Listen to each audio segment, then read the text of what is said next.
9 TV Telugu digital news కి స్వాగతం. కర్నూలు జిల్లా ఎమ్మిగనూరు నియోజకవర్గంలోని జాతీయ గ్రామీణ ఉపాధి హామీ అధికారులకు షోకాజ్ నోటీసులు అందించారు. ఎమ్మిగనూరులో జాతీయ గ్రామీణ ఉపాధి హామీ 27వ సామాజిక తనిఖీ వేదిక కర్నూలు ఆదోని ఎమ్మిగనూరు అసిస్టెంట్ ప్రాజెక్ట్ డైరెక్టర్లు 10 మండలాల ఏపీఓలకు నోటీసులు జారీ చేశారు.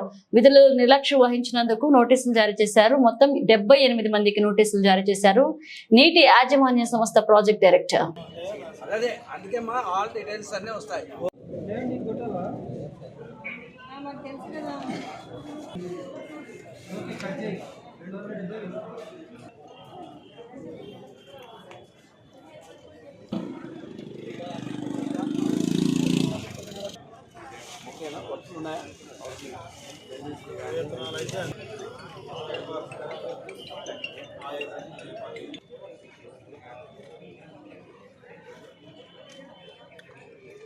నేను కూడా చెప్పాను కదా, దానికోసం ఎన్నోసార్లు వచ్చాను. ఆ ప్లాంటేషన్ చాలా బాగుంది.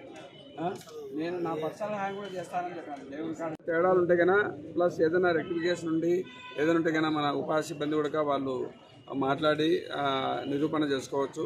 ఏదైనా నిరూపణ చేసుకోలేకపోతే డివియేషన్ అనేది ఫైండ్ అవుట్ అవుతే ఖచ్చితంగా రికవరీకి ఆదేశించడం జరుగుతుంది. ఇక్కడ కూడా 2-3 జీబీస్లో ఎక్కువగా రికవరీస్కు అవకాశం వచ్చింది. వాళ్ళందరితో రికవరీ చేయడం జరుగుతుంది. మరియు ఎక్కువగా డివియేషన్ ఎక్కువ ఉన్నటువంటి వాళ్ళను సస్పెండ్ చేయడం కూడా జరుగుతుంది. కాబట్టి ఇక్కడ 2-3 ఎఫ్ఏలు 1-2 టీఏలను కూడా డివియేషన్స్ ఎక్కువ ఉన్నాయి. అవన్నీ వెరిఫై చేసిన తర్వాత వాళ్ళ మీద తగిన చర్య తీసుకోవడం జరుగుతుంది. ప్లాంటేషన్ ఇష్యూస్లో ఈసారి కరువు రావడం వల్ల కొన్ని చోట్ల ప్లాంటేషన్ ఎక్కువ వినాయి, కొన్ని చోట్ల తక్కువ వినాయి 50%. అవన్నీ కూడా తిరిగి ప్లాంటేషన్ చేయమని ఆదేశించడం జరిగింది. అట్లా చేయకపోతే రైతులు కానీ లేదా ఉపాధి సిబ్బంది కానీ మళ్ళీ తిరిగి ఆ అమౌంట్ ఏదైతే మనం గవర్నమెంట్ అమౌంట్ ఇచ్చింటుందో అది రికవరీ కూడా ఆదేశించడం జరిగింది.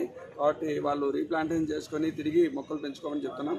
మరియు అదేవిధంగా ఈ సంవత్సరం కూడా ప్లాంటేషన్ చాలా ఎక్కువ చేయమని చెప్తున్నాం. లేబర్ బడ్జెట్ కూడా కొంచెం తగ్గింది ఈ మండలంలో, అది కూడా అచీవ్ కావాలి. మరియు ప్లాంటేషన్ ప్రోగ్రామ్ కూడా మంచిగా చేయమని కోరుతున్నాం. ప్రస్తుత పరిస్థితుల్లో మైగ్రేషన్ తగ్గించడానికి కూడా రైతులకు ఎన్విరాన్మెంట్ పరంగా అన్ని విధాల ఇన్కమ్ సోర్స్ ఉండేటువంటిది ఈ యొక్క హార్టికల్చరు. దాన్ని సక్రమంగా వినియోగించగలిగితే అందరి జీవితాలు బాగుంటాయని నేను తెలియజేస్తున్నాను. కాబట్టి ప్రతి ఒక్కరు కూడా దీన్ని వినియోగించుకుంటూ ఆశిస్తూ థ్యాంక్ యూ అండి. ముందు ఇష్యూస్ ఎక్కువ వచ్చాయి, రికవరీస్ కూడా ఎక్కువ ఉన్నాయి. దాదాపు రికవరీస్ పూర్తిగా తెలియగానే ఒక 4-5 lakhs ఉంటాయి. 4-5 lakhs పైన ఉంటాయి. తక్కువ రికవరీ అంటే కొన్ని జీబీస్లో అది చూడాలి, 16 జీబీలు ఉన్నాయి. కాబట్టి మెయిన్ జీబీ అది ఎక్కువగా రికవరీ ఉన్నటువంటిది. ఇంకా కొన్ని జీబీస్లో కూడా కొన్ని ఉన్నాయి. అక్కడ రికవరీస్ తక్కువ ఉన్నాయి కానీ రెక్టిఫికేషన్స్ ముఖ్యంగా ప్లాంటేషన్లో ఈ కరువు రావడంలో అది కొంత తేడా ఉన్నాయి. గుడికలు ఇటువంటి వాటిని అవన్నీ కూడా సరిదిద్దుకోవడం చేయమనడం జరిగింది. సరిదిద్దుకోవచ్చు, ఎందుకంటే రీప్లాంటింగ్ చేసుకోవడానికి అవకాశం ఉంది. కాబట్టి ఏళ్ళో సెకండ్ ఇయర్ అది చేసుకొని చెప్పాము. అట్లా చేసుకోలేకపోతే రికవరీకి ఆదేశించడం జరుగుతుంది. ప్లాంటేషన్లోనే జరిగింది. తొలగించి కొత్త వారిని తీసుకుంటారు, వాళ్ళందరినీ తొలగించడం జరుగుతుంది.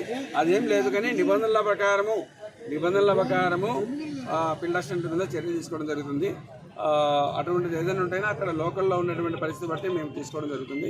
అందరినీ ఒకటేసారి తీసేయడం ఇట్లా ఏమి ఉండవు.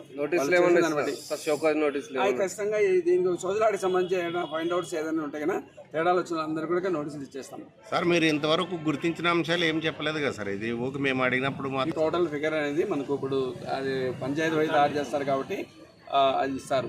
ఆ డీటెయిల్స్ అన్ని కూడా మీకు ఇస్తారు. మా వాళ్ళు మన పిఓ ఏపీఓ వాళ్ళు ఉంటారు, అంతా డిఓగా తయారు చేస్తున్నారు. ఎందుకంటే జీపీ వైజ్ మేము ప్రతిదీ నోట్ చేసుకోలేము, తక్కువ టైం ఉంటుంది. కాబట్టి అంతా కూడా మీకు ఇస్తారు, ఎంత అయిందని ఇస్తారు. Thank you.